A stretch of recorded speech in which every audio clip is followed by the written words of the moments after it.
প্রত্যেকটা গৃহস্থ বাড়ির একটাই নিয়ম, ভোর ভোর উঠে দৌড়ে জল মারলি করা। গোবর পেলে ভালো, গোবর যদি না পা তাহলে এক বালতি শুদ্ধ জলও কিন্তু সদর দরজাতে অবশ্যই ঢালতে হয়।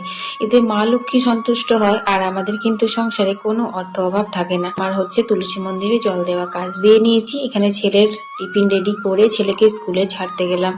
আজকেও পরীক্ষা আছে বুবলার, একটু বাদেই আনতে যেতে হবে, মানে 11:30। কত কুয়াশা পড়ছে দেখেছো। বুবলাকে স্কুলে দিয়ে এসে ঘরের কাজে লেগে পড়েছি। ঠান্ডা কুয়াশা সব কিছুই থাকবে, কিন্তু তার সাথে থাকবে আমাদের সংসারের কাজগুলো। কোনটা ফেলবো আর কোনটাই বা বাদ দিয়ে দেবো বলো, সবটাই করতে হবে। তো কয়েকটা জামা কাপড় কেচে তারপর চলে এলাম বাগানে।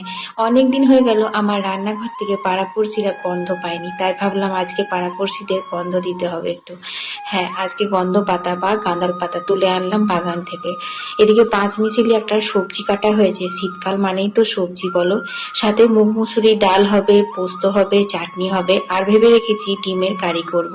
তো জানি না আমি ডিমের কারিটা করতে পারবো কিনা, কারণ স্কুল থেকে ফোন এলো বুবলার পরীক্ষা হয়ে গেছে, ওদের ফটো সেশন ছিল সেটাও হয়ে গেছে, তাই কারণে ওকে আনতে যেতে হবে। যাই হোক, এই গাঁদাল পাতাটা বেটে তবেই কিন্তু আমি ওকে আনতে যাব। সাথে আমি কিন্তু চচ্চড়িটাও বসিয়ে দেবো। গাঁদাল পাতা বাটলাম, তারপর সর্ষের তেলে 2টো শুকনো লঙ্কা, একটু পাঁচফোড়ন দিয়ে সব থেকে প্রথমে মূলোটা ভেজে নিলাম। তারপর ঝালের জন্য কাঁচা লঙ্কা, তারপর আলু কুমড়ো, এরপর দিয়ে দিলাম শিম, তারপর দিয়ে দিলাম কপি ডাঁটা, আর তারপর বেগুন দিয়ে নুন হলুদ দিয়ে ভালো করে একটু ভাজা ভাজা করে নিচ্ছি। এই চচ্চড়িটা খেতে শীতকালে বেশ ভালো লাগে। এরপর কালো সর্ষে বাটা দিয়ে তারপর একটু স্বাদ মতো মিষ্টি দিয়েছি, গুড়। তারপর এটাকে ঢাকা দিয়ে দেবো আর সিমে করে আমি চট করে বুবলাকে নিয়ে আসি। আমি এখানে বুবলাকে স্কুল থেকে নিয়েও গিয়েছি, আর এই যে চাট না খেয়ে তো বাড়ি ফিরবে না, তাই একটু চাট খাচ্ছে। তারপর এসে দেখছি হ্যাঁ, চচ্চড়ি আমার সেদ্ধ হয়ে গেছে। সিমে করে দিয়ে গেছিলাম তাই তলায় ধরেনি, মাকে বলে গেছিলাম একটু দেখতে। তো এখানে গাঁদাল পাতাতে স্বাদ মতো নুন হলুদ দিয়ে এবার গ্যাসে বসিয়ে দেবো। এই পাতা বাটাটা এরকম ভাবে শীতকালে কিন্তু খেতে বেশ ভালো লাগে, অল্প একটু গাওয়া ঘি লাগে, আর 2-4 কোয়া রসুন দিলে তো আরোই ভালো লাগে, কিন্তু আমি আজকে রসুন দিইনি।